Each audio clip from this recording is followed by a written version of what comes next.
जय हिंद दोस्तों, कैसे हैं आप सभी लोग। मैं हूं आप सभी लोगों का दोस्त संचित। और दोस्तों, आज की इस वीडियो में हम लोग बात करने वाले हैं निफ्टी एंड बैंक निफ्टी में हम लोग अगले हफ्ते का व्यू क्या लेके चल सकते हैं, कौन कौन से important points, data points, news, इन सब चीज़ों के ऊपर हमें नज़र रखनी है।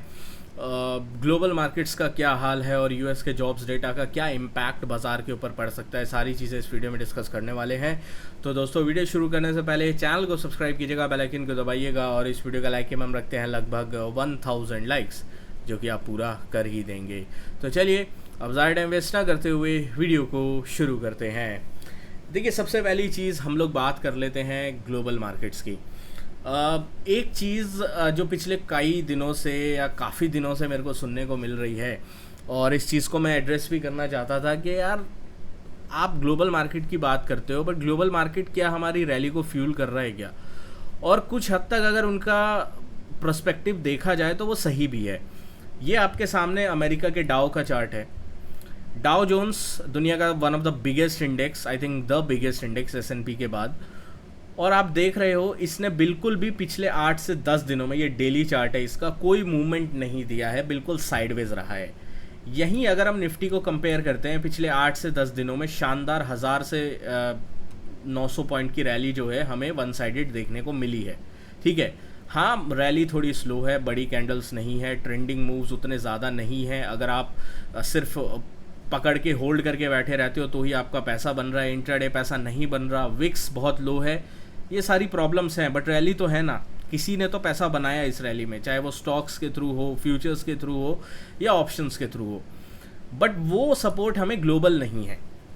उसके बाद भी आप ग्लोबल की बात क्यों कर रहे हो? क्योंकि ग्लोबल मैं इसीलिए आप लोगों के सामने रख रहा हूँ या लाना चाहता हूँ चीज़ों को, कि ग्लोबल ज़रूरी नहीं हमारी रैली को फ्यूल करे, बट हमारी रैली को पंचर करने में ग्लोबल का बहुत बड़ा हाथ हो सकता है। क्योंकि अब इस ट्राइंगल के बाहर जब डाउ जोन्स निकलेगा, ये या तो निफ्टी को 27,000 लेके जाएगा पोजिशनली, या फिर एक करेक्शन की शुरुआत यहाँ से होगी। क्योंकि अब बिल्कुल ये एंड पे पहुँच गया है। ट्राइंगल के एंड पे पहुँचने के साथ साथ यहाँ पे हम लोगों को एक चीज़ जो डेफिनेटली दिखाई देगी अगले हफ्ते, वो दिखाई देगी यूएस का जो है इन्फ्लेशन डेटा। यूएस का इन्फ्लेशन डेटा थर्सडे को आने वाला है और वो पूरी पिक्चर जो है वो क्लियर कर देगा। अब हमें ये देखना है कि मार्केट उससे पहले मूव देता है, उसके बाद मूव देता है, या उससे पहले एक और साइडवेज 4-5 दिन निकालता है और उसके बाद जो है वो कोई मूव नहीं देता है। सारी चीज़ें हम लोग जो है वो प्रीएम्प्ट करने की कोशिश करेंगे डेटा एंड चार्ट्स के थ्रू। तो वीडियो शुरू करने से पहले अभी तक आपने चैनल को सब्सक्राइब नहीं किया है तो भाई सब्सक्राइब कर देना, बेल आइकन को दबा देना। और सारी इंपॉर्टेंट अपडेट्स आपको टेलीग्राम ग्रुप पे मिल जाएंगी। टेलीग्राम ग्रुप्स का लिंक जो है वो डिस्क्रिप्शन में मिल जाएगा। मोर देन 95,000 से ज़्यादा मेंबर्स हैं, आप लोग का बहुत ज़्यादा प्यार एंड सपोर्ट मिल रहा है। यहाँ पे कोई अपडेट्स होती हैं, लेवल्स होते हैं, कोई मेरा सेटअप होता है, वो मैं शेयर करता रहता हूँ। फ्री ग्रुप पे ज्वाइन कर सकते हैं आप। तो अभी आपके सामने डाउ की पिक्चर क्लियर है। डाउ की पिक्चर में हमें एक चीज़ क्लियर दिखाई दे रही है कि एक बड़ा मूव आने वाला है। अगर 39,500 के ऊपर डाउ निकलता है तो एक बड़ी रैली, और बड़ी रैली से मेरा मतलब है एटलीस्ट अमेरिका में 5% की रैली जो है बहुत तेज़ी से आएगी। और ये 5% की रैली हमें अमेरिका में कम से कम 41,000 तक लेके जा सकती है, या फिर एक 5% का करेक्शन जो कि आ सकता है 38,800 के नीचे, 38,800 के नीचे हमें एक करेक्शन देखने को मिलेगा एटलीस्ट 5% का, जो हमें 37,000 तक लेके जाएगा। तो अमेरिका बड़े मूव के लिए तैयार है, और उस हिसाब से हमारे मार्केट में भी अब एक बड़ा डायरेक्शनल मूव जो कि एक साइड का होगा, जहाँ पे इंडिया विक्स थोड़ा बढ़ता हुआ दिखाई देगा, वो हमें देखने को मिलेगा। क्योंकि 12.25 के इंडिया विक्स पे आपको पता है कि कितना डिफ़िकल्ट हो रहा है ऑप्शन बायर्स के लिए। हालांकि ऑप्शन बायर्स की लॉटरी फ्राइडे को सेकंड हाफ में जब सेंसेक्स भागा तब लगी थी, और उसका मैंने अंदेशा आपको दिया था कि आईटी पे नज़र रखना भाई, सेकंड हाफ में इसमें सारा खेल होगा। एंड आईटी एंड रिलायंस से इन्होंने सेंसेक्स और निफ्टी को पूरा खींच लिया। बट मंडे के लिए जो इस वक्त क्यूज़ मिल रहे हैं वो ख़राब मिल रहे हैं। क्यों? सबसे पहले HDFC बैंक का ADR, HDFC बैंक का ADR इस वक्त 7% के आसपास नीचे है। इसका मतलब यहाँ पे HDFC बैंक जो गिरा था अराउंड 4.5% के आसपास गिरा था, 3% और ऐड कर दो तो 3% 4% की गिरावट और जो है हमें मंडे के सेशन में देखने को मिलेगी। तो उसके बाद कैसा बाजार रिएक्ट करता है, कैसा जो है वो निफ्टी रिएक्ट करता है, वो हमें देखना सबसे ज़्यादा इंपॉर्टेंट होगा। तो हम कुछ लेवल्स एक बार के लिए डिफाइन कर लेते हैं। मेरे लिए निफ्टी के अंदर जो सबसे क्रिटिकल लेवल है, अगर आप इस वक्त देखो चार्ट के ऊपर, तो वो क्रिटिकल लेवल है 24,180 का लेवल, 24,180 का लेवल। जब तक आप 24,180 के ऊपर जो है नहीं निकलते, इसको आप एक्सपायरी कैंडल मानिए, इसको आप एक बार के लिए चार्ट से भूल जाइए कि इस टाइप की कोई कैंडल इतनी बड़ी बनी है, ये एक्सपायरी कैंडल मान के छोड़ दीजिए। बट 24,180 जब तक इसके नीचे नहीं जाता, आप फ्रेश डाउनसाइड मूव के बारे में नहीं सोच सकते, ठीक है। पहला साइन 24,180 का है। दूसरा, अगर आप देखो एक इंट्राडे ट्रेड के लिए कोई सपोर्ट है तो वो है 24,285। 24,280 के नीचे जब तक बाजार सस्टेन कर रहा है वीक ही रहेगा और 24,180 की तरफ जाने की ज़रूर कोशिश करेगा। 24,180 के नीचे बड़ा क्रैकडाउन आएगा और उसके बाद एटलीस्ट 24,050 तक की जगह हमें दिखाई देती है निफ्टी के अंदर, ठीक है। ऑन द अपसाइड में निफ्टी अगर 24,360 375 के ऊपर सस्टेन करने लगता है तो हम लोगों को एक दोबारा से अपमूव और ऑल टाइम हाई की तरफ जाता हुआ बाजार डेफिनेटली दिख सकता है। और उसमें सबसे बड़ा रोल अगर किसी स्टॉक का रहेगा तो रिलायंस का रहेगा।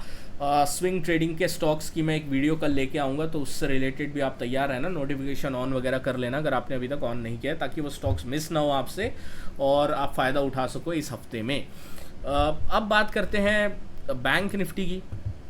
बैंक निफ्टी कमज़ोर है, बैंक निफ्टी क्लियर कट कमज़ोर है। और जब तक बैंक निफ्टी इस स्विंग के ऊपर नहीं निकलता है, ये स्विंग है 52,800 का, 52,800-825 का, तब तक मेरे को लॉन्ग नहीं करना है, ठीक है। बैंक्स को 52,800-850 के ऊपर अगर बैंक निफ्टी निकलता है तो मैं डेफिनेटली लॉन्ग के बारे में सोचूंगा। और उसके बाद मेरे टारगेट्स जो होंगे वो होंगे 53,070 पहला टारगेट, ठीक है। 53,070 मेरा पहला टारगेट होगा।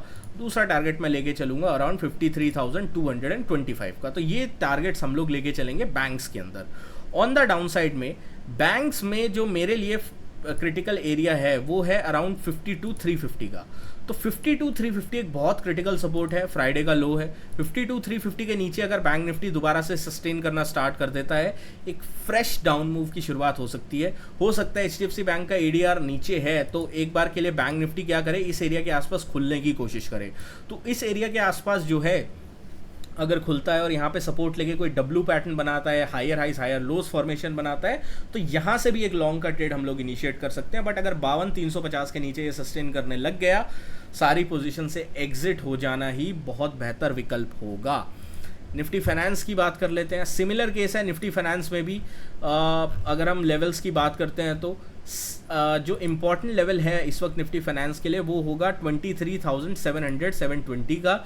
इसके ऊपर अगर निफ्टी फाइनेंस निकलता है तो बहुत अच्छा शॉर्ट कवरिंग का एक ट्रिगर जो है वो क्रिएट हो सकता है, जो कि 23,800 पहला टारगेट और उसके बाद 24,000 तक लेके जाएगा इसे, ठीक है। तो 300 से 400 पॉइंट की रैली निफ्टी फाइनेंस में भी देखने को मिल सकती है अगर हम लोग 23,700-725 के ऊपर निकलते हैं तो। ऑन द डाउन साइड में मेरे लिए जो स्विंग है वो है 23,525 का।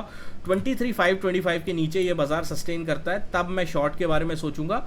और उसके बाद मेरे जो टारगेट्स होंगे वो होंगे अराउंड 23,395, यहाँ तक की एक जगह जो है वो दिखाई देती है। मिड कैप सिलेक्ट को भी ले लेते हैं, इसकी एक्सपायरी है और मिड कैप स्ट्रॉन्ग है, ठीक है। बहुत धीरे धीरे बढ़ रहा है। अगर आप देखो वेडनेसडे के सेशन में काफ़ी अच्छा बढ़ा था, उसके बाद थर्सडे को भी धीरे धीरे बढ़ा है एंड फ्राइडे को इतने वीक मार्केट में होल्ड कर पाया, ये ही बहुत बड़ी बात है। तो मिड कैप सिलेक्ट में अगर आपको ट्रेड करना है, मैं 5 मिनट टाइम फ्रेम पे जाता हूँ। 5 मिनट टाइम फ्रेम पे मैं जाता हूँ और यहाँ पे अगर मैं देखता हूँ मिड कैप सिलेक्ट ने एक टॉप बनाया है, ये टॉप है अराउंड 12,500 का। तो 12,500 525 एक रेजिस्टेंस एरिया है, ठीक है। इसको हम एक रेजिस्टेंस एरिया मानेंगे। और ऑन द डाउन साइड में 12,478 12,475-78 एक सपोर्ट एरिया मानेंगे।